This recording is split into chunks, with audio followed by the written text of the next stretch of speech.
Dear Perpetrator against the children of obedience, was pondering some of the issues that have been confronting me lately and your role in them, and consequently spent a few moments of my time thinking of you and what you are tasked with in terms of tormenting, harassing, intimidating, violating, abusing, and even assaulting and killing your victims, many of whom are children of obedience.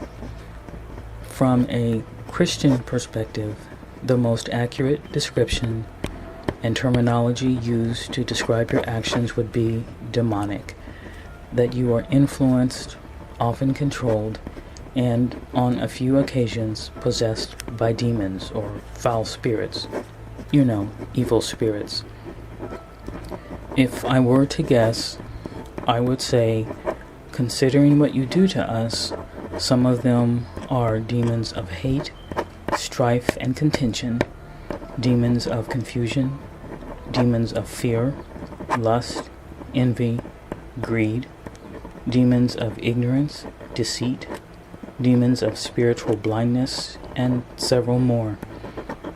Those who slipped into your soulish realm via negative experiences and have sunken in their claws, cultivating and growing, gaining stronger influence over you, to the point that you would be drawn to participate in perpetrating cruelty, injustice, unfairness, and the emotional, mental, and financial ruin of strangers. Seriously, the Messiah prophesied that there is nothing hidden that will not be revealed. You and all other servants of the kingdom of spiritual darkness have carried out your abuse in secret for centuries, dare I say millennia, unchecked and with impunity, because, for the most part, it has been invisible, touchless. Yet none of the Messiah's nor the Father's words were spoken in vain. Your hand has been revealed.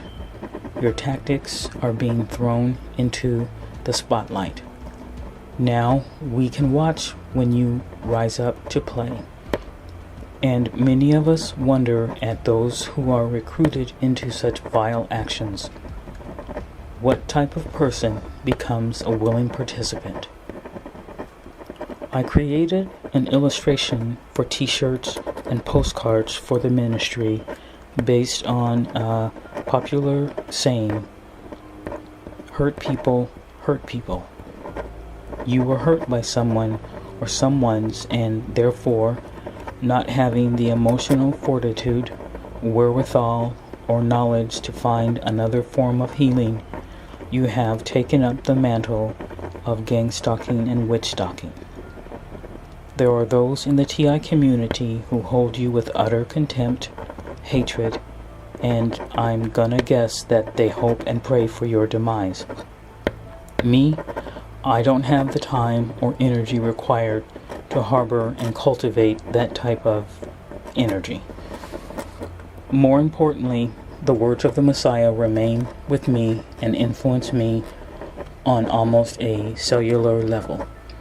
He taught forgiveness to the point that he begged the Father to forgive those perpetrators and stalkers who plotted and successfully carried out his targeting, so much so that they followed through and got the brother crucified, staked to an upright pole or beam that was raised up high above a crowd of onlookers, and left there as a mocking stock for those of my ancestors who believed on him and on his name, and as a warning and threat to anyone else to not oppose those Judean realms of power with pull in Herod's court, and perhaps even as a form of bragging to other gang-stalkers and witch-stalkers.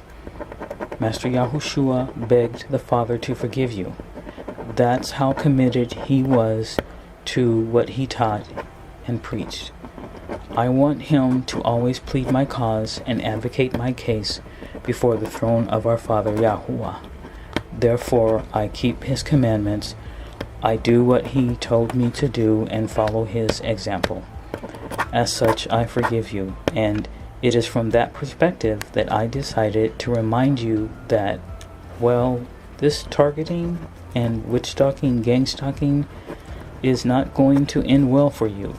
But you know this, right? There is no happy ending for you if you continue tailgating old ladies in their cars and throwing on your brights, brightening them, causing them to get into accidents and maybe even die as a result of it. You do know this, right? You are not pleasing your Creator when you break into someone's home and move the food around in their fridge, cut small holes in their clothes, or unplug their DVD player. You know what you do. Those small things that make them begin to wonder if and when they did that, and why and how come they don't remember doing it. Getting them hypervigilant and doubting their own reality. But you know that as bad as it gets for us, it's going to be far worse for you on the eternal end of things. There was a pretty popular movie that came out a while back, The Matrix. I'm sure you've at least heard of it. At one point, when Neo first meets Morpheus, he offers him an opportunity to learn just how deep the rabbit hole goes, presenting him with two pills, one red, one blue.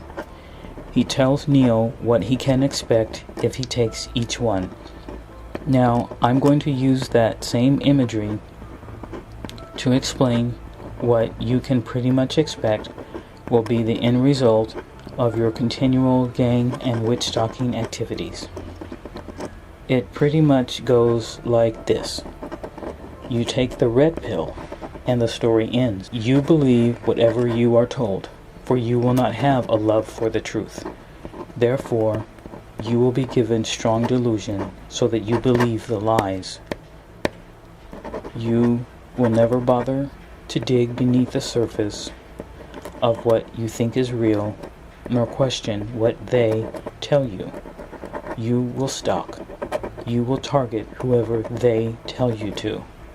You will wear masks of friendship and family loyalty, but they are just masks, for if you are told to, you will turn on wives, husbands, siblings, family, loved ones, those who do what is good, what is right. You will speak all manner of evil against them falsely. You will break into their homes and misplace their belongings. You will subject them to hang-up phone calls and noise campaigns throughout the quiet hours of the night. You will incite their co-workers to turn on them so that they are fired without a cause. You will send demonic attacks against them in the night, that unclean spirits weigh heavily on their chests, stealing their breath and caressing their arms, legs, necks. You will follow them wearing red, black, or whatever color your handler tells you. You will glare at them, giving them the evil eye. You will hack their computers, bug their phones. You will use drugs and booze to stave off any doubts. You will try to fight the very demons employed to harass your targets. You will not win. You will sleep but never rest. You will sense pleasure but never embrace joy.